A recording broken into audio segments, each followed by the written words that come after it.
Hi everybody, hard to believe, but it's time to start thinking about year-end appeal letters. So for today's Quickinar, we're going to talk about how to get the most out of your year-end appeal letter and how to make your year-end appeal letter appealing. So let's go ahead and get started. First, I want to share that there are some great year-end marketing resources available to you at marketing.bgca.org. Then go under Advocacy and then click on, oh goodness, okay, shoot. Stop recording. Hi everybody, hard to believe, but it's time to start thinking about year-end appeal letters. So today we're going to talk about some tips and strategies to make your year-end appeal letter more appealing. This is a period when some organizations can raise a third of their operating income. It's a really important time for all of our clubs, and the letter is one very critical strategy. So hopefully these strategies are going to help you to be more successful. To start, I want to share a great resource available to clubs, our 2016 year-end marketing resources. These are available at marketing.bgca.org under advocacy periods, and there are 2 informational webinars coming up to help you understand how to make the most out of these resources. So first, let's talk about the nuts and bolts of your letter. Gosh darn it, why does that keep happening?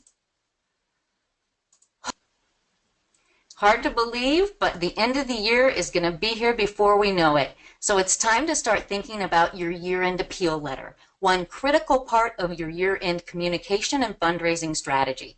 So let's talk about some ways to make your year-end appeal letter more appealing. Before we begin, I want to share that there are some great resources on marketing.bgca.org under advocacy. These include holiday graphics, pictures, social media posts, and resources for Giving Tuesday. There are 2 informational webinars coming up, so be sure to check them out. Now, let's talk about the nuts and bolts of your appeal letter, the mechanics of the letter.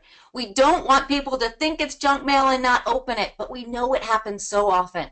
So there are some things we can do to help decrease the chances of our letters going straight into the trash.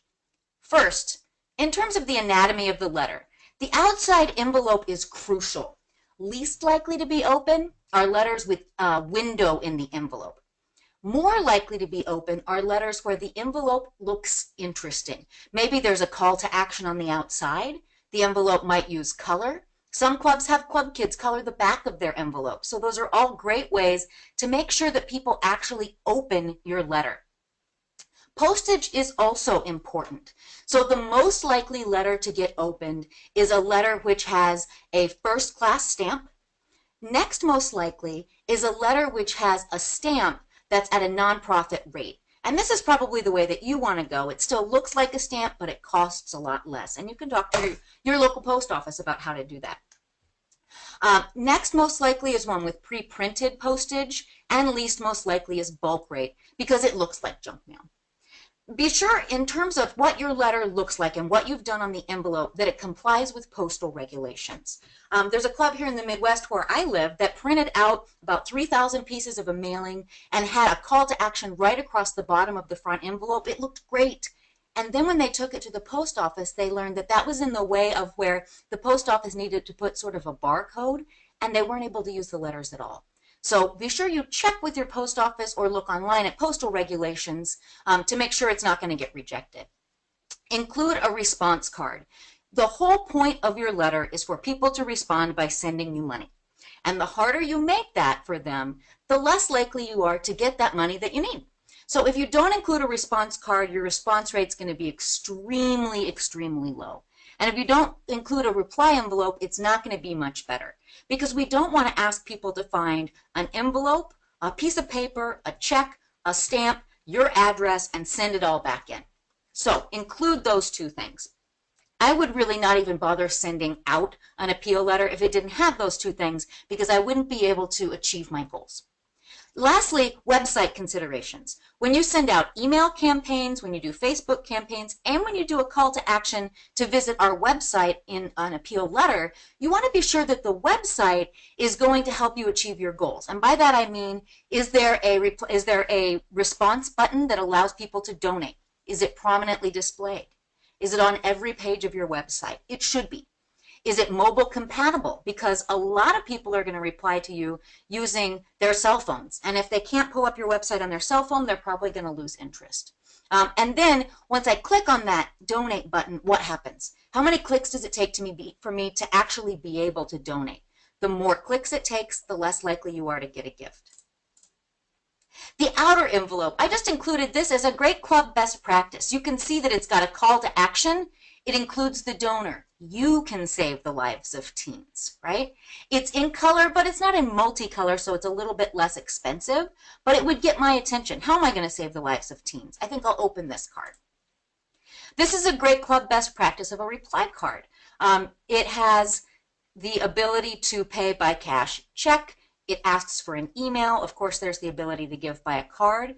And then you can see over here that it explains what each dollar amount could do for the kids of Muncie, Indiana. And this is a good way to get people interested in making larger gifts. So saying what it could do, and whether you're sponsoring a club member or you are buying books for the library, or you're helping the kids with healthy meals, if you kind of call that out in your response card, that can help to increase the amount that you're getting and make your appeal a little more effective. If you're able to segment your list, you can also decide the dollar amounts based on previous gifts. So if last year I gave $20, that's going to be the lowest amount that's offered to me as an option to give this year. If that's not the case, I'll explain to you another way that you can figure out your gift levels in a minute. Before you mail, plan. So the quality of your list is critical. You don't want your list to have lots of bad addresses, addresses with no name or they're missing zip codes. So first, throw out every single address that isn't good. If possible, you can run it through NOAA to be sure that you have the most recent change of address for everyone on your list.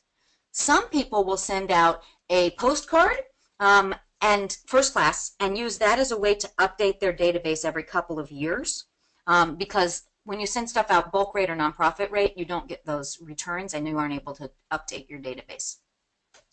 If at all possible, try segmenting your list. And what that means is dividing your donors into groups and then sending tailored messages to each segment. These are some examples of segments that you might use. Current donors, those who have given to you in the past but not this year, your board, your volunteers, event attendees. You could do a different letter for people who have given over $50 and under $50. If you have the ability to do that and to tailor your message, you will be more successful in terms of dollars raised. And then when you do that, you can also look at, you're kind of doing an experiment, and you can look at how those different conditions did to help you adapt your messages in the future. So what about the letter itself? Okay, first, salutation. Don't send out a dear friend letter. If you don't know the name of the people to whom you're mailing, I would suggest throwing the letter in the trash because you're going to save yourself the time and money. It's not going to be successful if it doesn't have a salutation. Be sure that your letter is highly donor-centered. That means that you are referring to the donor, you're including them, you're really adapting to what they want to hear, and you're making them feel like they're part of the story. So it isn't all about the great work that we do here at the club, it's the great work that you made possible. There needs to be a call to action to do something. Save America's kids, feed America's teens, something that makes me feel like I am making something happen. I'm not just turning on the lights, I'm not helping us keep up our extraordinary work. America's kids are in crisis is an example of a call to action. It needs to feel urgent. You need to have an exceptionally strong closing, and you need to include a PS. The reason is people are so busy and they get so much mail this time of year, they're just going to skim most of the letters that they get, including ours.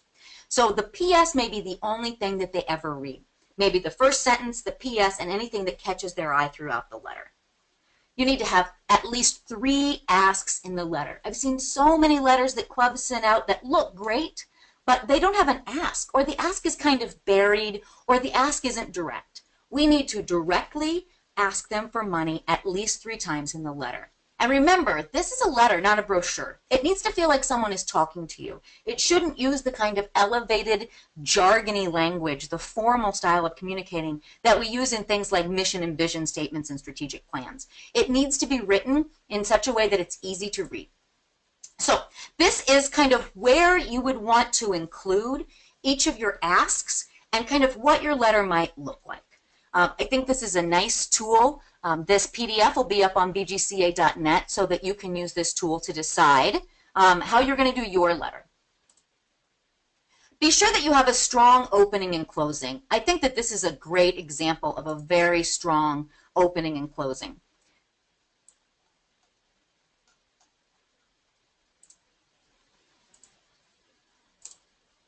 Katie stood patiently until she received her meal. Her mother waited for her and her sister by the front desk. "Sweetheart, your mother's waiting. It's time to go," I gently urged. "But I have to get supper here. If I don't eat here, there's no food at home." My jaw dropped as I realized that food insecurity is very real in Ames, Iowa. Now that's an opening that makes you keep wanting to read. Using a story is a great way to connect with the audience and to have a strong, strong opening. So in terms of style, we know we want it to be donor-centered. You want to talk about opportunities and outcomes, not needs. It isn't we need these certain things. It's we create these great futures. Make it interesting and emotionally compelling because there's a lot of noise that you're competing with in the form of letters from other nonprofits. In terms of mechanics, read it, proofread it again, proofread it one more time. There is nothing like that feeling in your stomach when you've already gotten all your letters printed and you realize that there was a typo or a spelling error. Ask other people to proofread it for you. You want to be sure that your letter is readable. A readable letter has lots of visual entry points. For example, short sentences, plenty of white space. It has pictures. Those pictures are clearly labeled. It uses italics, bold, bullet points, sidebars, all which allow the eye to easily scan the letter. It's not English literature. We can't use formal language. You may get some pushback from boards about this because they know how to write really, really well. Folks know how to write a beautiful formal letter, but that's not a best practice in terms of an appeal letter. And then use an eye-catching layout. When you're done, you want to analyze your results. This will inform your future efforts. So here's what you're going to do. Wait 2 months because by then you won't be getting those random letters in. Everything should be in. Track how many donors you got and calculate your response percentage. That's just the number of responses you got divided by the number of letters sent. Then you can figure out your income to expense ratio. That's the money raised divided by the money sent. Next, calculate your mode. Mode is the gift you received the most often. The reason you use a mode instead of an average is because one really high or really low gift can seriously mess up your average. So let's say you got a gift of $20, $20, $5, $20, $50, and $3,000. If you did an average of that, it would be somewhere in the thousands, even though most often you're getting 20 bucks. The reason you want to do this is if you aren't doing what I talked about earlier, where you are able to tailor the gift level to the previous gift of the person you're writing, you can at least make the lowest possible response the mode gift from your last mailing.